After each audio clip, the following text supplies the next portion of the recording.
From Proverbs chapter 3 today. Those of you who are joining us on Facebook Live, maybe even as we're speaking, or today, or into the week, it's an honor and privilege to have you here on a snowy Vanderhoof Sunday afternoon. Special shout out there to Ann, who let me know yesterday she faithfully listens every Sunday to us in these roads are treacherous as they are. We're reading from Proverbs chapter 3. Mark is going to be speaking for us today. And I have a question for you. If you are 25 years and younger, raise your hand. Wow. Larry, put your hand down.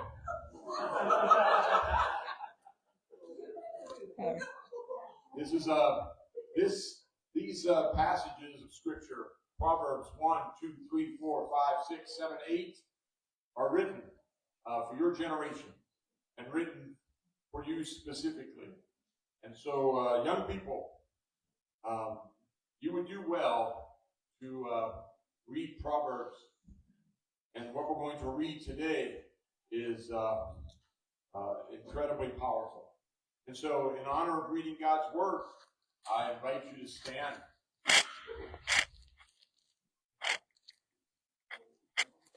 My son, do not forget my law, but let your heart keep my commands. For the length of days and long life and peace they shall add to you. Let not mercy and truth forsake you. Bind them around your neck. Write them on the tablets of your heart, and so find favor and high esteem in the sight of God and man. Trust in the Lord with all your heart. Lean not on your own understanding, and in all your ways acknowledge him, and he shall direct your paths. Do not be wise in your own eyes. Fear the Lord and depart from evil. It will be health to your flesh and strength to your bones. Honor the Lord with your possessions and with the first fruit of all your increase. That your barns will be filled with plenty and your vats will overflow with new wine. My son, do not despise the chastening of the Lord, nor detest his correction. For whom the Lord loves, he corrects. Just as a father, the son in whom he delights. Happy is the man who finds wisdom, and the man who gains understanding. For her proceeds are better than profits of silver, and her gain than fine gold. She is more precious than rubies, and all the things that you may desire cannot compare to her. Length of days is in her right hand, and in her left hand is riches and honor. Her ways are the ways of pleasantness, and all her paths are peace. She is a tree of life to those who take hold of her, and happy are all who retain her. The Lord by wisdom founded the earth. By understanding he established the heavens. By his knowledge the depths were broken up, and the clouds dropped down the dew. My son, let them not depart from your eyes. Keep your sound wisdom and discretion, so that they will be life to your soul and grace to your neck. Then you will walk safely in your way, and your foot will not stumble. When you lie down, you will not be afraid, and yes, you will lie down, and your sleep will be sweet. Do not be afraid of sudden terror, nor trouble from the wicked when it comes. For the Lord will be your confidence, and will keep your foot from being caught. Do not withhold good from those whom it is due, when it is your power of your hand to do so. Do not say to your neighbor, go and come back, and tomorrow I will give it, when you have it with you.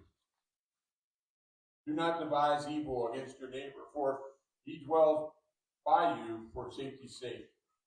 Do not strive with man without cause. Do not strife with a man without cause. For if he has done you no harm, do not envy the oppressor, and choose none of his ways. For the perverse person is an abomination to the Lord, but his secret counsel is with the upright. The curse of the Lord is on the house of the wicked, but he blesses the home of the just. Surely he scorns the scornful, but gives grace to the humble.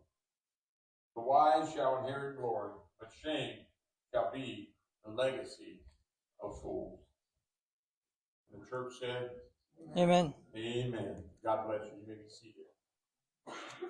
We invite Mark to the stage.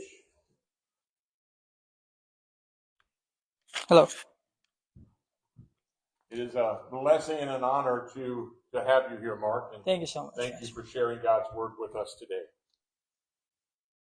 Thank you so much, Pastor Ron. So, good morning, church. Thank you for coming all here today, even though our road is not pretty good today. Thanks God that we are all safe, that we came here to church today. And you might be wondering, I'm here today in the pulpit after Ron read the scripture, so we did a little switch up today. Usually I'm the one who read the scripture and then Pastor Ron preached the sermon. And yep, today I'm gonna do something I've never done before. This is my first time preaching the sermon, and I thank Pastor Ron for inviting me today here. And a little bit background about me. So for the people who actually knows me and pretty close enough with me, knows that I'm not a good speaker or I'm not good in talking actually. And if you ever talk to me like personally, I can't carry small conversations. I just get awkward all the time. I don't know why. Maybe some of us do. And yeah, so why am I saying this? So later on, throughout the sermon, forgive me if I have some awkward silence because I'm still processing some of my thoughts, or if I have some mispronounced words, it's just the Asian accent. So yeah, I'm telling this because if God called you to do something, I think everyone should step up and step out of our comfort zone. And we're gonna do things that is out of our character. We're gonna do things that we never did before in order to achieve things that we never had. I remember that saying. So if you want something you never had, you're gonna do something you never did. And this year, I think I want more faith and more boldness in sharing Christ to other people. And this is one step in achieving that goal for this year. So, yep, before we start, I'm gonna pray for us. Heavenly Father, thank you for everyone that is in here today. Thank you for keeping them safe from their home to this church, Lord God. Thank you that everyone will have an open heart to listen to your word and give them the Holy Spirit to understand what is your message for us today. Thank you, Jesus, for the people who are listening on Facebook Live. I know that you will reveal something today to them in this message, and keep them safe always. And Lord, we praise you, we glorify you, and we honor you. In Jesus' name we pray. Amen. So thank you, Lord. Thank you, Pastor Ron, for reading that scripture. And then in that message, something struck about me in Proverbs 3:5-6. It's a powerful message. It says, trust in the Lord with all your heart and lean not on your own understanding. Acknowledge Him in all your ways, and He shall direct your path. So when Pastor Ron asked me to speak for today, I was wondering what would I share to the church on the first Sunday of the year. And I asked God and I pray, what would I share to the church that would be meaningful for the rest of their year? So I asked God, and I had a revelation that God told me, whatever you learned the most in 2025, share it to the church. So what I learned the most in 2025 last year is how to trust God more than ever in every aspect of my life. And that's how I came up with my title for today's message. It is Trusting God in Every Season.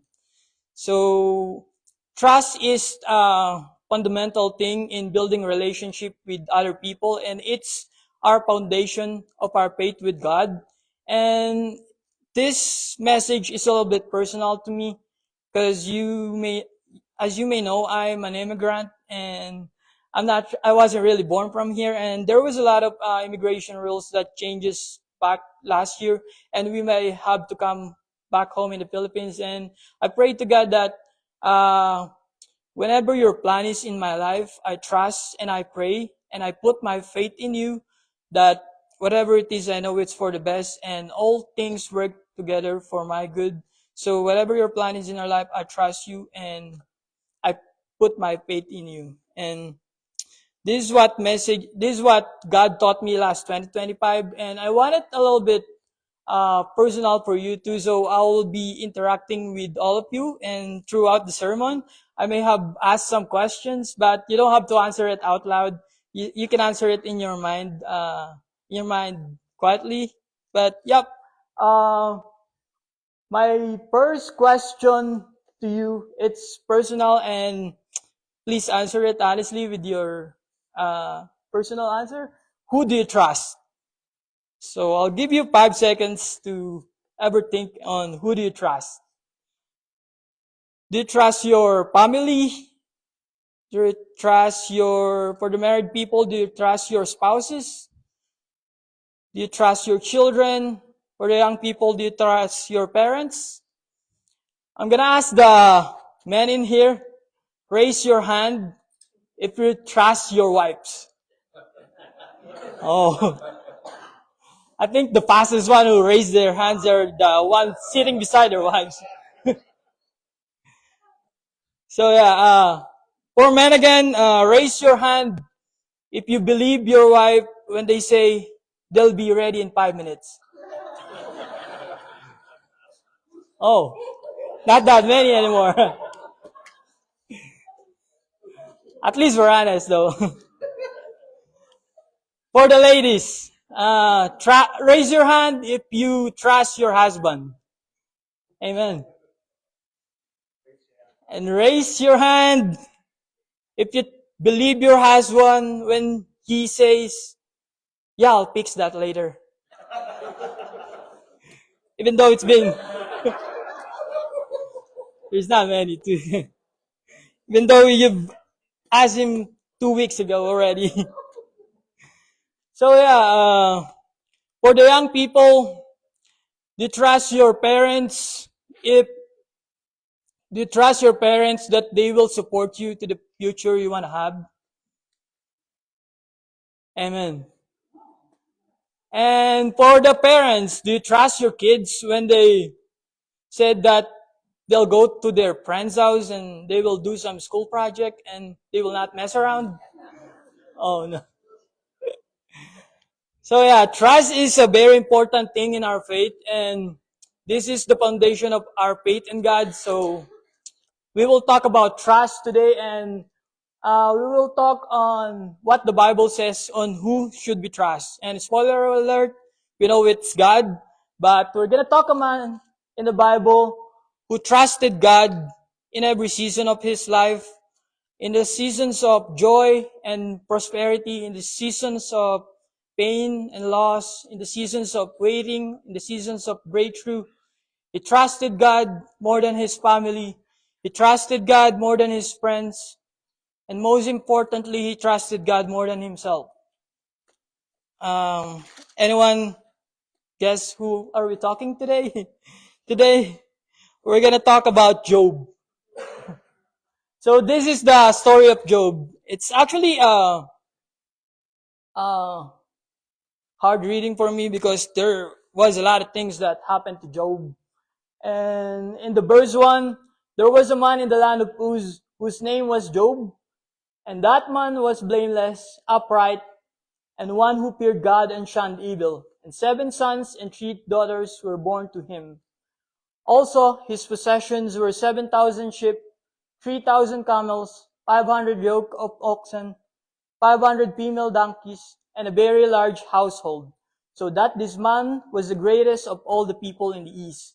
So in the verse 1, we can see the Job character that Job's character is, even though he's rich, even though he got a lot of possessions in this world, he's still the one who feared God and shunned evil. So a lot of us, a lot of people today, they have a lot of possessions, they are rich, they have luxurious cars or big houses, or they have a lot of money. But I can't call those people rich if they don't have God like Job. Because sometimes those people doesn't recognize God anymore because they think they achieve all those possessions, all those abilities, all those skills from their own strength. They forgot about God, that they achieved those things from God. And in the time of Job, even though he has a lot of possessions, he has a lot of things in life. I think he got everything you could ever ask for in that time. He still feared God and still praised God for it. And he acknowledges that the blessing did not come from his own strength, from his own wisdom, but it comes from the source, which is God. And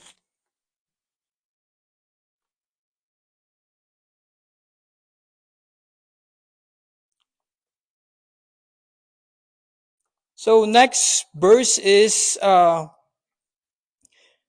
it's gonna be verse 6, but I don't have it in there. Now there was a day when the sons of God came to present themselves before the Lord, and Satan also came among them. And the Lord said to Satan, "From where do you come?" So Satan answered the Lord and said, "From going to and fro on the earth, and from walking back and forth on it." Then the Lord said to Satan, "Have you considered my servant Job, that there is none like him on the earth?"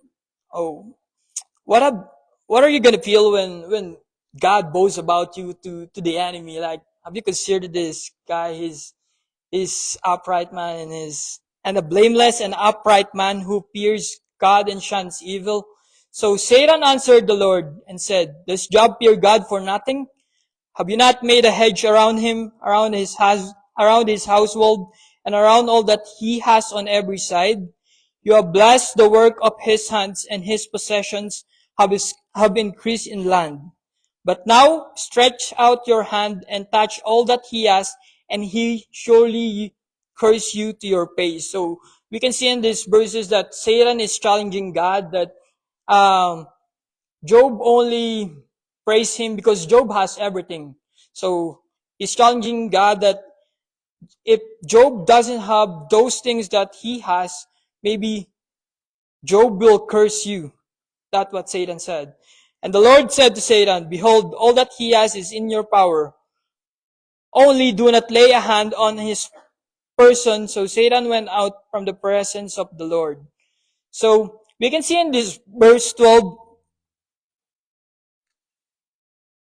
that God allowed Satan to do things to Job, but he said in the other translation that you can do anything to him but spare his life. So now there was a day when his sons and daughters were eating and drinking wine in their oldest brother's house. And a messenger came to Job and said, "The oxen were plowing and the donkeys feeding beside them, when the Sabians raided them and took them away. Indeed, they have killed the servants with the edge of the sword, and I alone have escaped to tell you." So this is the first strike of Satan to Job's possessions, to Job's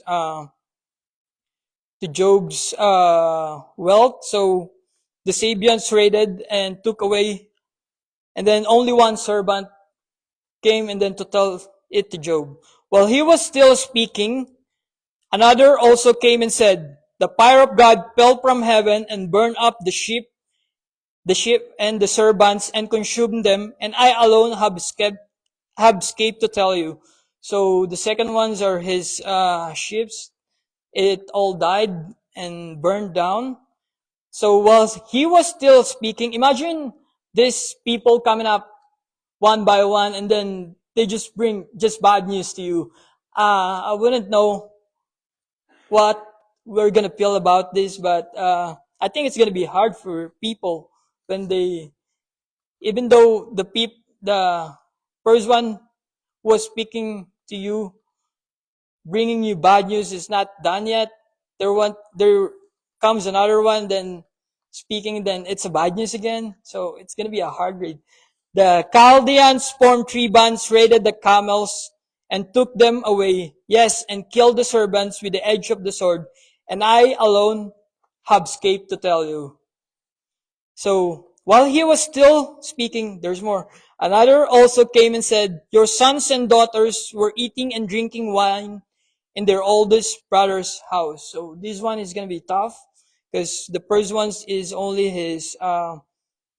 it's his animals from his possessions. But now it's going to be, and suddenly great wind came across the wilderness and struck the 4 corners of the house, and it fell on the young people, and they are dead, and I alone have escaped to tell you.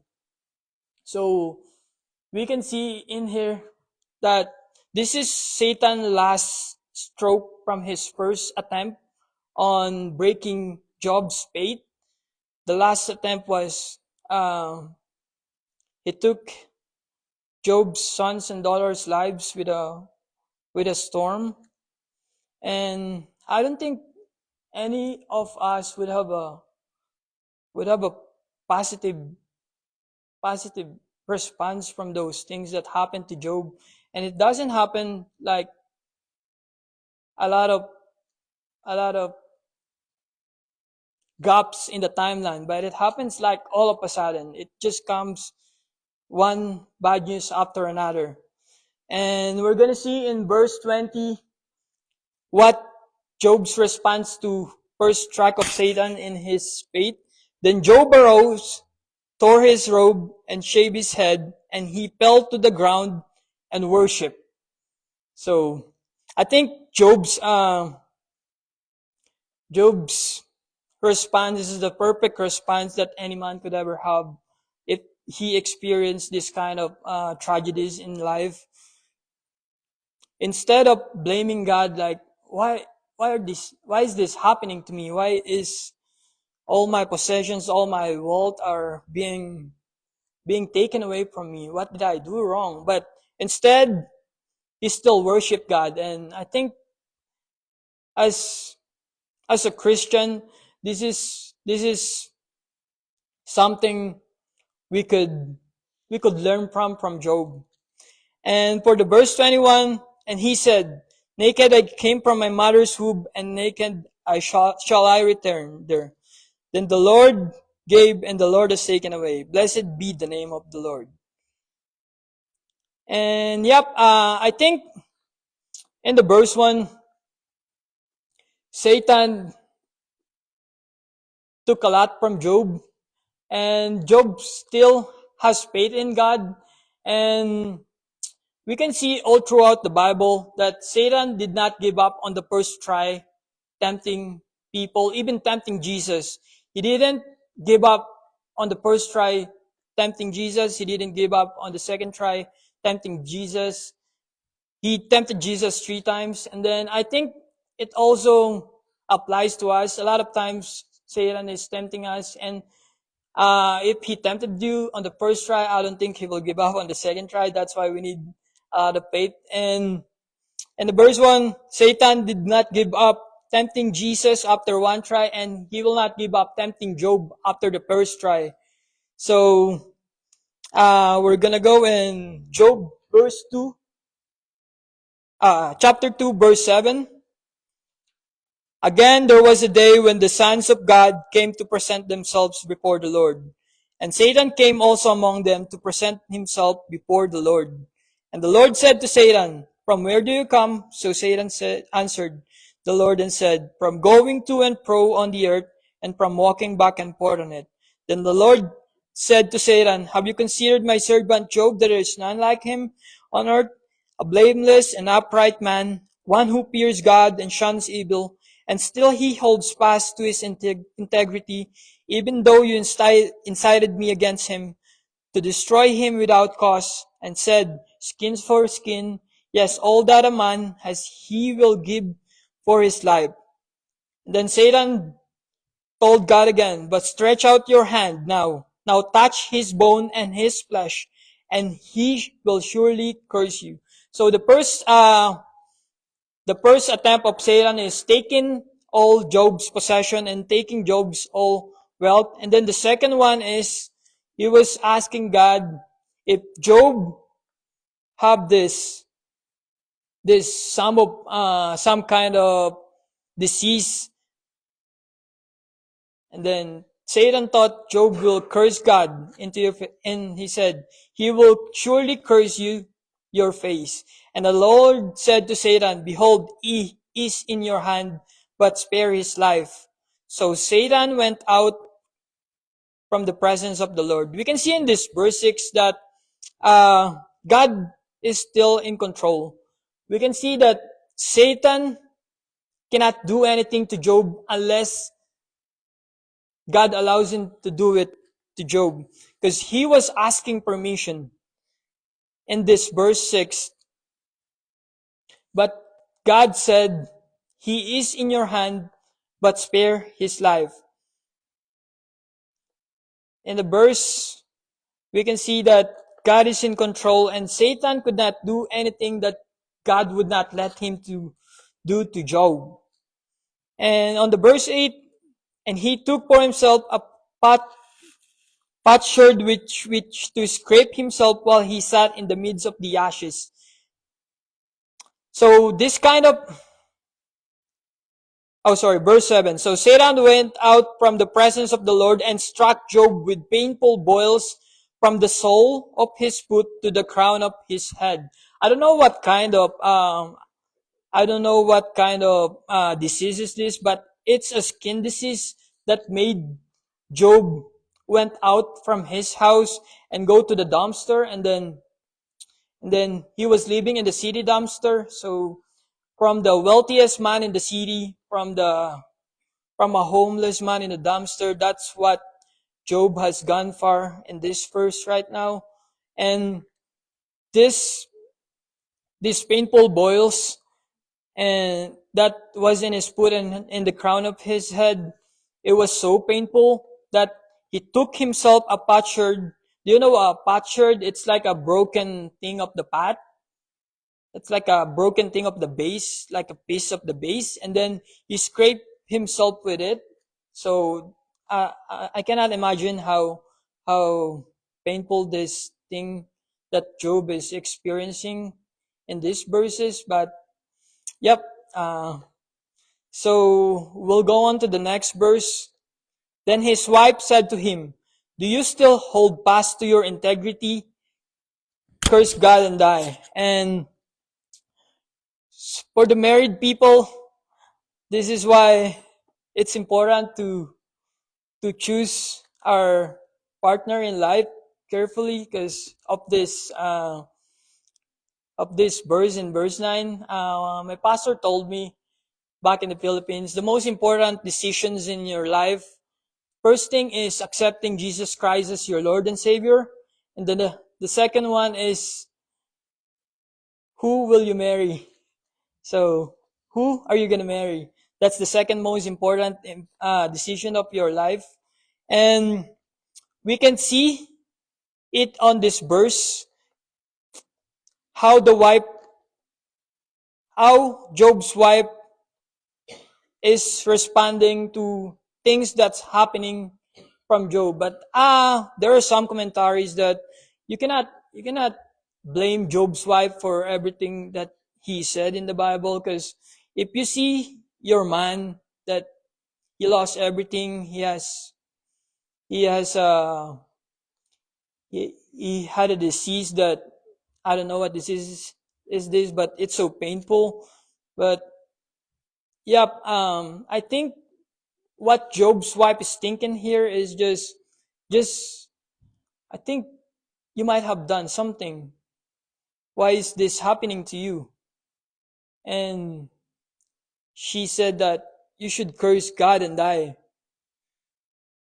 Maybe the reason Satan did not kill or did not took away his wife on the first verses in the Bible, in the chapter, in the book of Job, because Satan can use her wife to cause more damage to Job in the coming verses.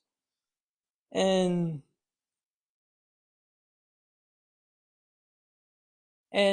what we can see in Job's wife in here is what really Satan wanted to do, or what Satan wanted Job to do. That's what Satan wants in here. It's like curse God and die. Isn't that what Satan wants us to? Isn't that what Satan wants Job to do? Curse God and die. So it's really important how we choose our partner. And I remember this story of old couple. There's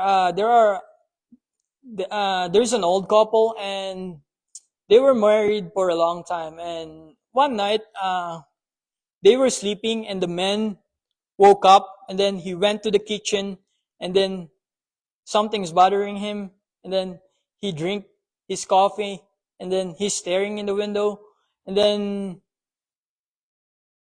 his wife noticed that he's not. He should come back by now. I think something's not right, and then so he went. She went out downstairs, and then she saw her husband looking in the window, drinking coffee, and then she asked her husband, "Honey, is something bothering you? Is something wrong? You can tell it to me." And then the husband says, "I'm thinking about something. I just can't get it out of my mouth." And then the wife said, "Yeah, you can talk about it to me. You can open up to me about something. I know something's not right, and something's bothering you." And then the husband told him, "Darling, do you remember 20 years ago when we were having our first date on, and we were smooching in front of your house, and your dad saw us, and then your dad caught us, and he went to the back of your house, and he brought out a pistol, and then yeah, honey, I remember. Then your dad said, 'Whoever kisses my daughter like that will either marry her or spend 20 years of his life in prison.'" "Yeah, honey, I remember it." And the husband says, "I was thinking, I would have gotten out yesterday." so,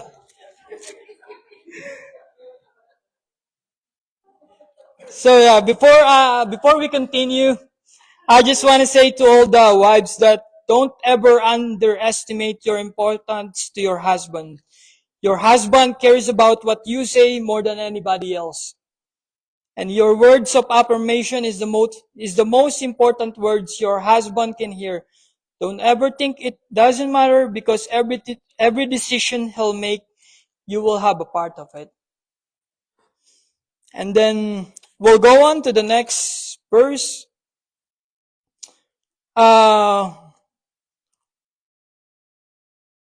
We'll go to Job 2, verse 11.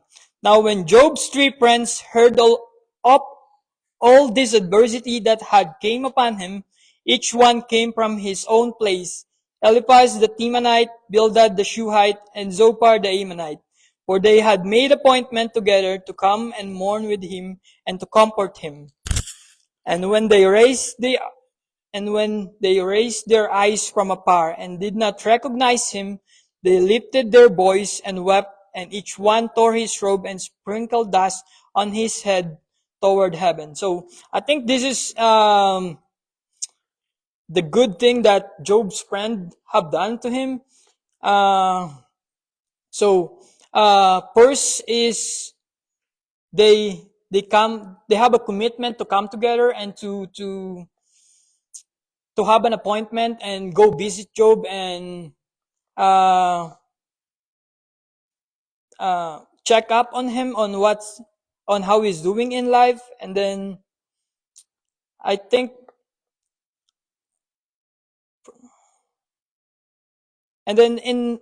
it said in this verse that they come and mourn with him.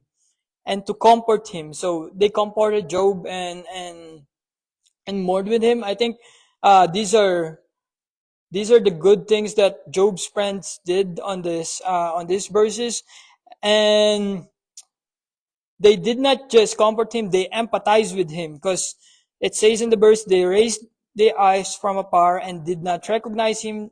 They lifted their voice and wept, and each one tore his robe and sprinkled dust on his head toward heaven. So they sat down with him on the ground 7 days and 7 nights, and no one spoke a word to him, for they saw that his grief was very great. I think this is something that we could learn from. Sometimes people doesn't want to hear anything when they are experiencing something bad or something happened to them. They don't want to hear things or any advice. They just want someone who can listen to them, or just there for them. I mean, I think your presence really matters when someone needs, uh, someone is going on through something. I think our presence really matters. You don't have to do or to say anything. And that was a great thing that this friends of Job did. And we'll go on to the chapter 3. Oh, sorry. After this silence, I'm sorry, but their silence did not last forever, and these three men gave a series of speeches to Job. This is recorded in chapters 4 to 25. It's a little bit long, but I'll just summarize it for you.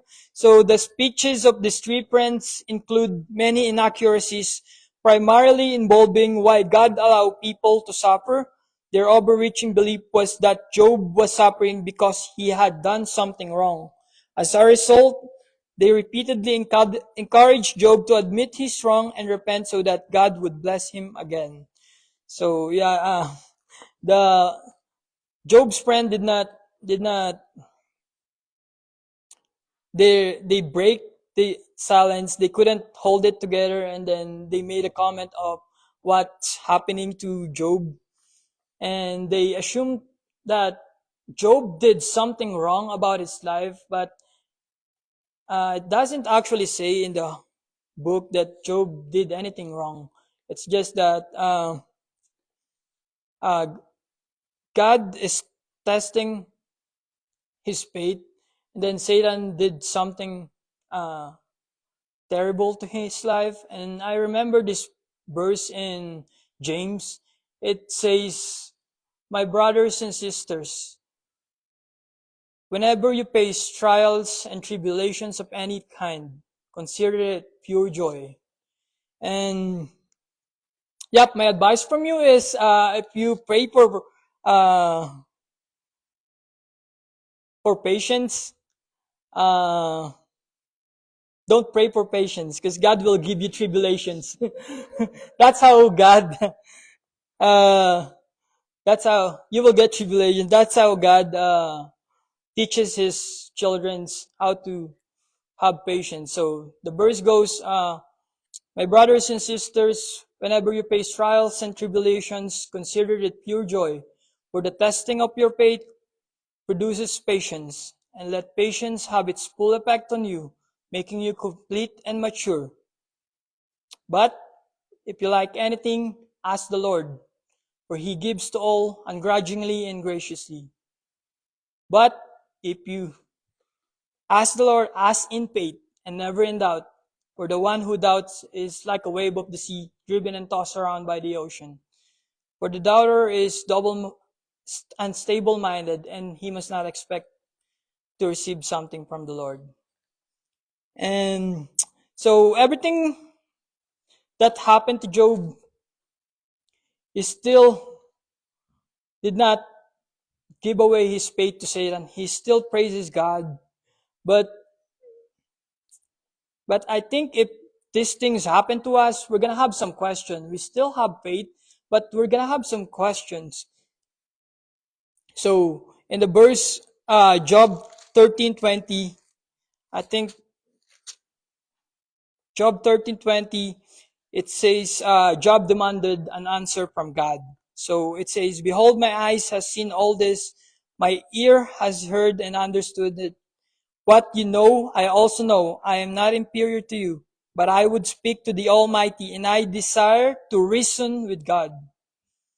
So he was demanding an answer from God for everything has happened to him. But it even says in the other chapter of the book of Job that he cursed his birth. Not he cursed God. He didn't curse God, but he cursed the day of his birth. He's still he's um, still not giving up that everything is happening for a reason. And I think and he thinks that God, Job is experiencing these things. There must be a reason. So in this chapter 13, he was asking for the reason why are these things happening to Job, even though he was an upright man and he's the man who shunned evil. So in Job 38:1, we're gonna pass forward here. In Job 38:1, we're gonna see God's answer, and God did not just answer Job.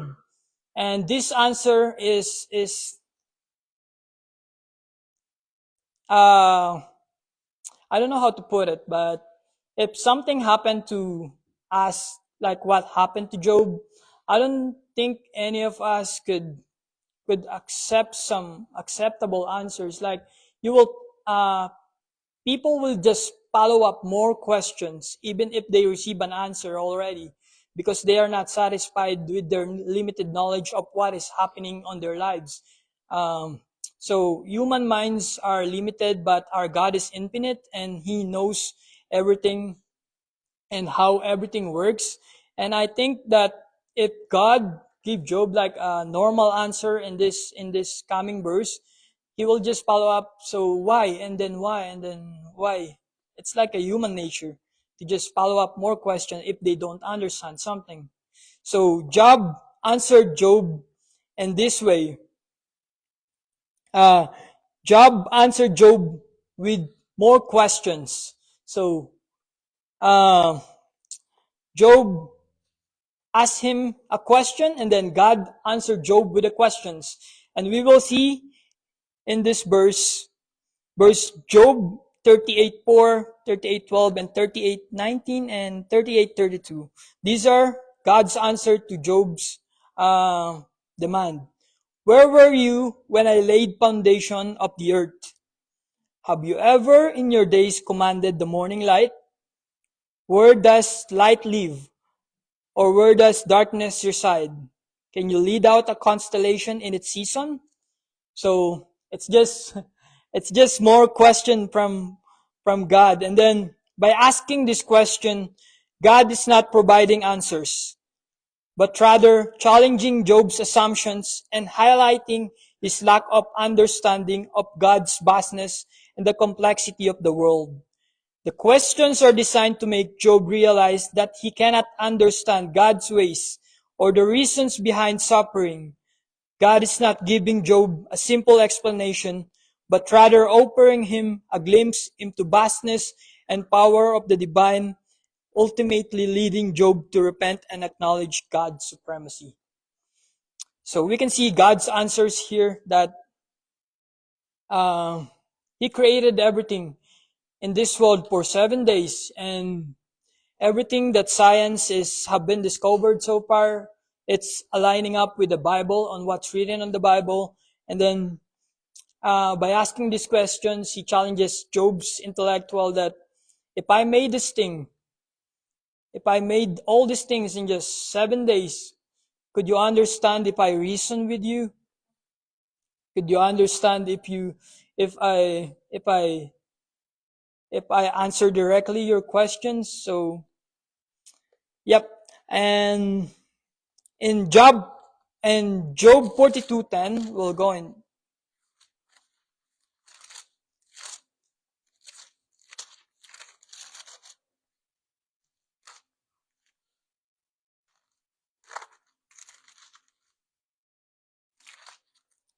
And in Job 42:10, we're gonna see in this verse, and the Lord restored Job's losses when he prayed for his friends.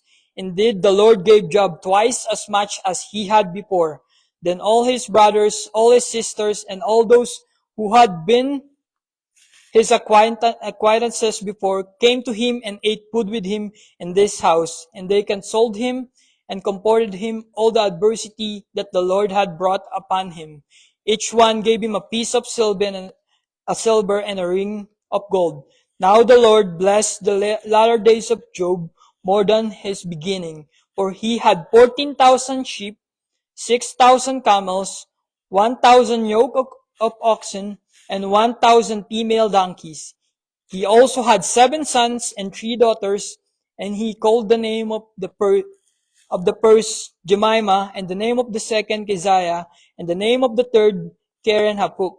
In all the land were found no women so beautiful as the daughters of Job. And their father gave them an inheritance among their brothers. After this, Job lived 140 years and saw his children and grandchildren for 4 generations. So Job died old and full of days. So the story of Job teaches us that when life is good, when he has everything, we can praise God.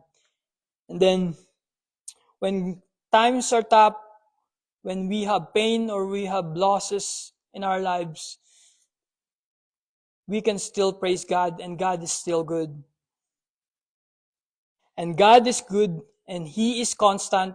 He never changes, and He is worthy of our trust no matter what happens. So in life, you can get bitter or you can get better.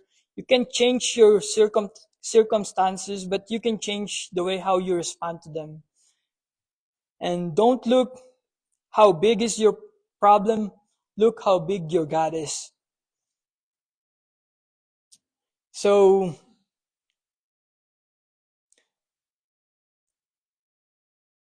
that's my introduction for my message today. We're gonna go on to my second question. So my first question is, who do you trust? And my second question is, no, I'm just kidding. I'm almost done. My second question is, when is it easy to trust? In good times or in difficult seasons of our lives? So some people often forget that when they have things that this world offers, the material things, they focus on what they have rather than who they have. Some people say, I have a comfortable home, I have a job, I have a business, I have a lot of money, I eat a lot of times in a day. But and then they say to themselves, why do I need God? I have everything. I have the skills, I have the knowledge.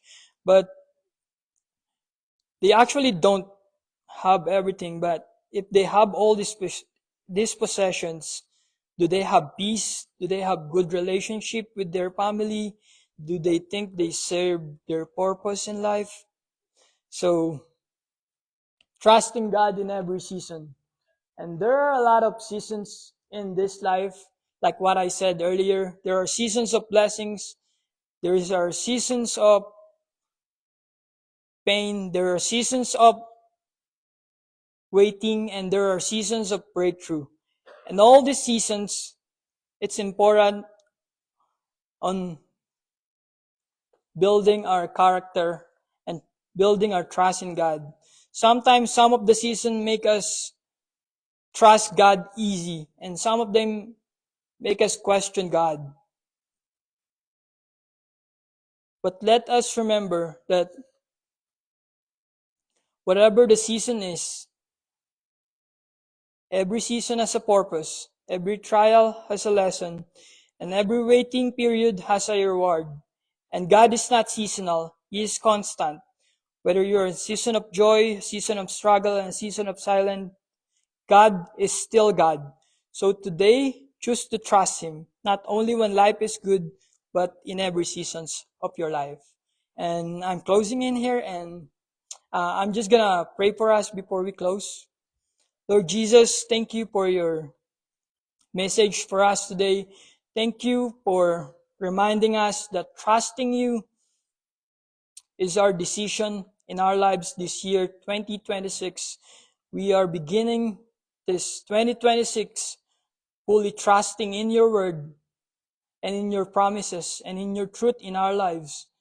Thank you for dying on the cross and forgiving us for our sins. Thank you for your message today, that it has planted on our hearts, that we will use it in our daily lives and in our relationship to other people. Thank you, Jesus, for trusting you is the best decision in our lives that we could ever do. Lord, we praise you, we glorify you, and we honor you. In Jesus' mighty name we pray. Amen.